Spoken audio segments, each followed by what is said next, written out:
Hey there, and welcome to another episode of the Craftsman Creative Podcast. We're continuing our chapter by chapter reading of the rough drafts of my next book, Blockbuster, subtitle To Be Determined. And I'm making up for some lost time here. It's been over, I think, 2 months now. I think I missed, the last one was July 31st, and it is October 16th as I record this. So apologies to all of those listeners who have been like, where are the next episodes? I'm patiently waiting. I went and made a movie, so that's why I took 2 months off. But here we go, next chapter. But before we do that, we need to acknowledge my friends over at lulu.com. My goodness, they've been a huge support. They've also been very patient with me as I just took 2 months off of our agreed timeline. They've been very generous, said it didn't really matter. They were just here to support, and that's pretty amazing from a large company that is, doing acquisitions of my other friends' companies that are supporting authors and creators in such amazing ways. Huge shout out to them, to Matt, to all the people over there that I've been able to work with. We're in the process of figuring out our cover design and subtitle, and it's so cool to have a team supporting the work this time. So, without further ado, here's today's chapter. It's called The Craftsman Flywheel. So the first time I heard the concept of a flywheel was from Jim Collins in his book, Good to Great, and then I devoured his monograph of the same subject a few years later. But recently it seems like all of my friends are catching on, which is a good thing. We need to lay some groundwork so that we can fully grok the power and importance of flywheels in your business. A flywheel is a machine that aligns nicely with the craftsman mindset that Cal Newport talks about in his book, So Good They Can't Ignore You, and that I expanded on in my book, Craftsman Creative. Cal compares two different approaches or mindsets to creative work. First is the more common passion mindset. This is where you do creative work when you feel like it or when the muse inspires you. You only do the work that you feel compelled to do or the work you're passionate about. While that may work for some, it's a faulty belief that it's the best way to build a sustainable creative business. There is plenty of work you don't feel compelled to do or are passionate about. For you, that may be marketing or accounting or audience building. So instead, you have the craftsman mindset, an outcome-focused approach to creative work where you first decide what you want out of all the work you're about to do, and then you do whatever it takes to achieve that outcome. So again, you first decide what you want out of all the work you're about to do, and then you do whatever it takes to achieve that outcome. As I wrote about in my last book, there is a difference between how artists and business owners run their businesses. You can call the artist approach the passion mindset and the business owner approach the craftsman mindset. So how does this all tie into this chapter, which is supposed to be about flywheels? It's because when you look at what I'll call the craftsman flywheel, you'll instantly understand whether you have a flywheel, which direction it's spinning, and what causes lead to the desired outcomes you have for your business. This chapter is about clarity. The most often asked question I hear from creative business owners is, how do you do it? They don't yet understand the system that generates the outcome of a successful, profitable creative business. So let's look at the mindset piece first, and then we'll build the flywheel that will ultimately become the system that makes your business work throughout the rest of this book. The Craftsman Flywheel. Imagine a circle. At the top, you have mindset. On the right, you have potential. At the bottom, you have action. And on the left, you have results. Now, if you're reading this book because you feel stuck, frustrated, or hopeless, it's because your flywheel is either non-existent or not moving in either direction.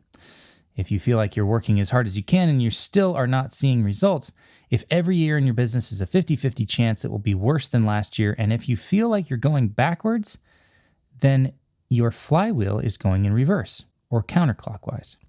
Specifically, you have a limiting mindset, which makes you focus on the lack of or lackluster results, which makes you uninspired to take any action, which limits your potential and reinforces your limiting mindset.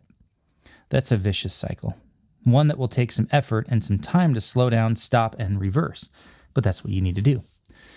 The goal for all of us creative business owners is to get this Craftsman mindset flywheel going in the right direction or clockwise around this circle. Again, mindset, potential, action, results. We want an empowering mindset that helps us see the massive potential we have through our business, which inspires massive action, which inevitably leads to results we're after, which reinforces our empowering mindset. Whether forward or reverse, the flywheel picks up speed and momentum with each and every turn. The first step is to understand which direction our flywheel is turning. Then to make sure that it's turning in the right direction. Then to increase the speed by increasing the frequency with which we go around that circle. So how do you turn a flywheel? With effort. For this specific flywheel, it requires diligence in maintaining an empowering mindset, even if the results aren't there to reinforce it. Mindset is the start of the flywheel, and then as you go around the circle, the results you get reinforce the mindset you started with. This is why we discussed faith earlier in this book. Faith is belief coupled with action.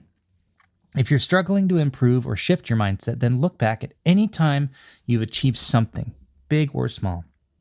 Maybe you got a degree, your first client, your first 5-figure project, or you won an award. Someone reached out to partner with you. Focus on the results you've achieved in the past and you'll feel the limiting mindset of fear dissipate. Then start to think about what is possible. Don't try and build the next Netflix or Apple. Find a goal that's within your reach with some focused effort and massive action. As an example, 20% growth is a great goal. Then take action. What that looks like for you is different than anyone else reading this book. Maybe it's reaching out to a dozen potential partners. Maybe it's cold calling for clients, creating a new offer, executing at a higher level, promoting and marketing yourself within your industry. Whatever action looks like for you, do it at a higher standard than you have been up to this point. Action leads to results. If you're not getting the results you want, don't give up, just change the actions. When you start to see the results, celebrate them. This helps you foster the empowering mindset that turns the flywheel again and again and again. As I've said before, and will say many, many more times, and credit to Tony Robbins who shared this maxim with me, success is 80% mindset, only 20% strategy and skills. This Craftsman flywheel is the mindset piece that leads to the results that you're after, but you have to embody it and foster it every single day until, like a physical flywheel, the momentum you've built up keeps the flywheel in motion with less and less effort on your part. That's the result we're after when it comes to our mindset. So take action. First, focus for a few minutes on all the positive results you've achieved in your career and with your business so far. Write them down, list them out, and really look at them so that you feel the sense of accomplishment. 2, list out at least 10 ideas that you could work on: projects, clients, partners, offers, and marketing campaigns. Do it right after step 1 so you're in an empowered mindset when you do this step. Number 3, pick one of those ideas, then list out every action step you could think of or take. Number 4, take action before you finish the exercise. Make a call, write a post promoting your business, send an email with a new offer to a previous customer or potential partner.